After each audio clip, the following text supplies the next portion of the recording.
मेरे दोनों माता पिता प्योर व्हाइट फॉक्स थे, लेकिन मैं पैदा हुई एक स्क्रैबी मिक्सड फॉर फॉक्स के रूप में। माँ ये देखकर सदमे से पीली पड़ गई। उन्होंने यह बात पिताजी से छुपा ली और एंशिएंट मैजिक का इस्तेमाल करके मेरी फर को पर्पल रंग से रंग दिया और मैं बड़ी हुई पिताजी के प्यार में लाड प्यार से। जब मेरा कमिंग ऑफ एज डे आया, पिताजी ने खुद जिम्मेदारी ली। उन्होंने जून यूशेन को मेरा पति चुन लिया, लेकिन किसे पता था शादी के बाद मैंने जन्म दिया सबसे निचले स्तर की मिक्स्ड फर फॉक्स को। उधर मेरी बहन ग्रे फॉक्स ने जन्म दिया एक रेयर पर्पल फॉक्स को।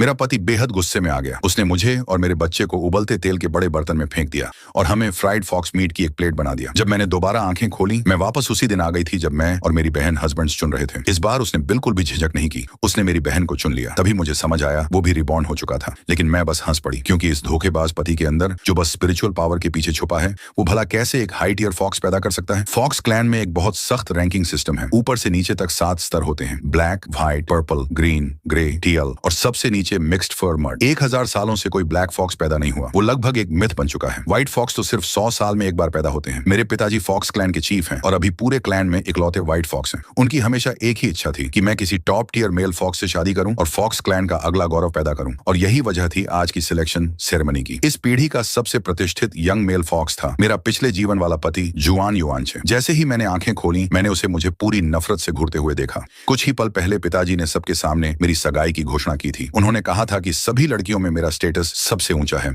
इसलिए मैं हुआन युआनचे के लिए परफेक्ट मैच हूं। इसलिए उन्होंने सीधे फैसला कर दिया। हुआन युआनचे ने मेरे पिताजी को हल्का सा झुककर प्रणाम किया और कहा, मैं प्रिंसेस गु निंग से शादी करने से इनकार करता हूं। मैं दूसरी बेटी गु यान से शादी करना चाहता हूं। जैसे ही ये शब्द निकले, पूरा हॉल मौत जैसी खामोशी में डूब गया। सबकी आंखें फटी रह गईं। गु यान एक पल के लिए जम गई, फिर उसका चेहरा खुशी से चमक उठा। वो मुझे देखकर घमंड से मुस्कुराने लगी। मैं अंदर ही अंदर हंस पड़ी। मैं फॉक्स क्लैन की हेड कंसोर्ट से पैदा हुई थी। मेरा ब्लड लाइन हमेशा टॉप टियर रहा है और मैं हमेशा सबकी नजरों में रही हूँ। लेकिन गु यान, वो तो बस एक कॉमन टियल फॉक्स की बेटी है। पिताजी का बाहर की एक लड़की के साथ एक रिश्ता था और उसी से वो पैदा हुई। पिताजी के ब्लड लाइन के बावजूद वो सिर्फ एक ग्रे फॉक्स है। नोबल फैमिलीज तो उसे देखना भी पसंद नहीं करते और वो अपने ही लेवल के लड़कों को नीचा समझती थी। मेरी बाकी सारी बहनों की पहले ही शादी हो चुकी थी और बच्चे भी थे। सिर्फ वही थी जो अभी तक अकेली बची हुई थी। और अब हुआन युआनचे में इतनी हिम्मत थी कि वो मेरे पिता को खुलेआम चुनौती दे। पिताजी ने अपना गुस्सा रोका और समझाने की कोशिश की। तुम अपनी भावनाओं को बीच में कैसे आने दे सकते हो? तुम्हारा कर्तव्य है पर्पल फॉक्स हेयर पैदा करना, और मेरी बेटी गु निंग का ब्लड लाइन सभी महिलाओं में सबसे श्रेष्ठ है। फिर तुम उसे क्यों ठुकरा रहे हो? हुआन युआनचे बोला। ऐसा नहीं है कि मैं गु निंग को नहीं चाहता, लेकिन वो जानबूझकर सच छुपा रही है। वो कोई नोबल पर्पल फॉक्स नहीं है, वो तो एक मिक्स्ड फर मट है। ये शब्द बम की तरह फटे। सब लोग स्तब्ध रह गए। मैंने अपने दांत भींच लिए। मुझे पता था वो यही कहेगा। पिताजी का गुस्सा लहर की तरह फैल गया। सब लोग डर से घुटनों के बल गिर पड़े। पिताजी गरज उठे, हुआन युआनचे, क्या तुम्हें पता है किसी प्रिंसेस पर झूठा आरोप लगाना क्या मतलब रखता है? लेकिन हुआन युआनचे जरा भी नहीं डरा। उसने मुझे तिरस्कार भरी नजर से देखा और कहा, प्रिंसेस को बस अपना ट्रू फॉर्म दिखाना होगा, फिर सारी अफवाहें अपने आप खत्म